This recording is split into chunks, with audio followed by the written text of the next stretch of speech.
Hi සුබ දවසක් හැමෝටම. අද වීඩියෝ එක අරන් ඉන්නේ විමල් වගාවට ජලය යෙදීම. ඉතින් ඊයේ කට්ටියකින් ඇහුවා වගේ ගොඩක් කට්ටියගේ අහලා තිබුණේ විමල් වගාවට ජලය යෙදීම ගැන කියන්න කියලා.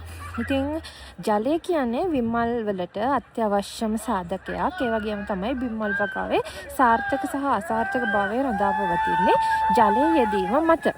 මොකද අපි ජලය හරියට නොයදුවොත් අපේ බිම්මලේ ක්වොලිටි එක අඩු වැඩි වෙනවා. හරි හොඳ අවශ්‍ය ප්‍රමාණයට දැම්මත් ක්වොලිටි එක වැඩි වෙනවා.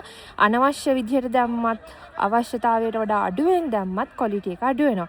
ඒක නිසා බිම්මල් වගාවට ජලය යෙදීම ඊටාම වගකීමෙන් කරන්න ඕන කාරණාවක්. ඉතින් ජලය යෙදීමේ නිවැරදිම ආකාරය තමයි වගා ගෘහය 80%ක්වත් සීතල ආර්ද්‍රතාවය පවතින ජලය යොදන්න ඕනේ. කෙලින්ම මල්වල මූණතට ජලය යෙදීම කරන්න හොඳ නැහැ. අපි මීදුමක් ආකාරයෙන් ජලය යෙදීම තමයි නිර්දේශ කරන්නේ බිම්මල් වගාව සඳහා. අපි හෝස් වලින් වතුර අල්ලන එක එච්චරම සාර්ථක මදි ඇත්තටම. මිස්ට් එකක් වගේ දානවා නම් තමයි ගොඩක්ම හොඳ. සාර්ථක ප්‍රතිඵල ගන්න පුළුවන් ඒ වගේ මිස්ට් එකක් විදිහට ජලය යෙදුවොත්. ඒ වගේම තමයි වියලි කාලගුණයක් තියෙනවා නම් අපි ජලය යොදන එක ටිකක් වැඩි කරන්න ඕනි. දවසට අඩුම ගානේ 3 වතාවක් 4 වතාවක්වත් වතුර දාන්න ඕන. වියලි කාලගුණයක් පවතිනවා නම්, තෙත් කාලගුණයක් පවතිනවා නම් වගාව චුට්ටක් නිරීක්ෂණය කරලා බලලා දවසකට දෙවාරයක් වගේ වතුර දැම්මොත් ඇත්තටම ගොඩක් හොඳයි. එහෙම නැති වුණොතින් වගා ගෘහය ඇතුලේ ජලය ප්‍රමාණය වැඩි වෙලා බිම්මල් කුණු වීම වගේ දේවල් ඇති වෙන්න පුළුවන්. ඉතින් මේකෙදි අපි භාවිතා කරන්න ඕනේ නැත්නම් පිරිසිදු ජලය. ගොඩක් අර ලිං වල සමහර පරණ අපිරිසිදු ජලය පාවිච්චි කරන්න හොඳ නෑ. හොඳ පිරිසිදු ජලය තමයි පාවිච්චි කරන්න ඕනේ. කොළ පාට පෙඳ බැඳිච්ච ඒ වගේ ටැංකි වලින් ගන්න වතුර බිම්මල් වගාවට යෙදුවොත් බිම්මල් වගාවේ ආසාදන තත්ත්ව වැඩි වෙන්න පුළුවන්. ඒක නිසා තමන් යොදන ජලයේ තියෙන පිරිසිදුභාවය අනිවාර්යයෙන්ම පරීක්ෂා කරලා බලන්න. සතියට වරක්වත් ක්ලෝරින් ටිකක් දාලා ක්ලෝරින් වතුර ලීටරයට ක්ලෝරින් ග්‍රෑම් එකක් වගේ දාලා ජලය යොදුවොතින් ඉතාමත් හොඳයි.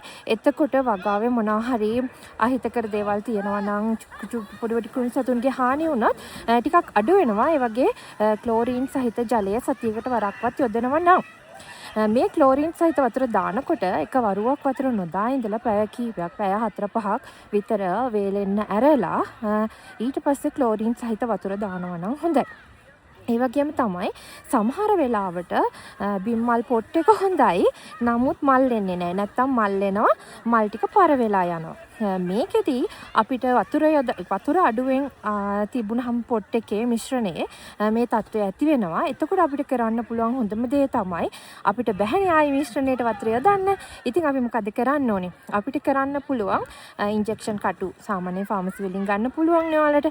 ඉන්ජෙක්ෂන් කටු අරගෙන ඒකට වතුර පුරවලා පොට් එක මැද්දට විදලා ඒ සිදුරට පොඩි ප්ලාස්ටර් එකක් අලවන්න ඕනේ. නැත්නම් ඒ සිදුරෙන් උනත් වෙනත් ආසාදන පැතිරෙන්න පුළුවන්. ඒක නිසා පොට් එක මැද්දට ඒ විදිහට පුළුවන් ජලය ඇතුල් කරන්න. ඊට පස්සේ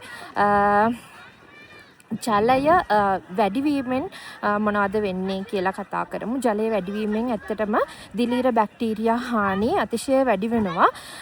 පොට් එක මුල ඉඳන් නරක් වෙන්න පටන් ගන්නවා. තව මයිට්ස් හානිය එක කෘමීන්ගේ හානි වැඩි වෙනවා. තව එතකොට ගන්ධය ඇති වෙනවා. ඒ ගන්ධය එක තව සතුන් ආකර්ෂණය වෙනවා.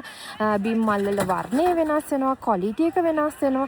ඒ වගේම තමයි අවසානයේදී අපිට මාස 3ක් අස්සන්න ගන්න පුළුවන් පොට් එකෙන් මාසයක් එකමාරක් ඇද්දි අස්සන්න අරගෙන ඉවර කරන්න තත්වයට වගාව විනාශ වෙනවා. ඉතින් මේ කාරණා මතක තියාගෙන හරියට නිසිය ආකාරයෙන් ජලය යෙදීම සිදු කරනවා නම් හොඳයි.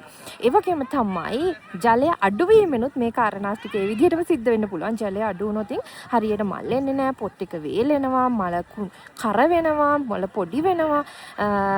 ඉතින් මේ වගේ කාරණා වෙන්න පුළුවන්. අසන්නටත් බලපාන අසනේ ක්වොලිටි එක ගුණාත්මක භාවයට උනත් මේක බලපානවා. වැඩිවීමත් බලපානවා, අඩුවීමත් බලපානවා.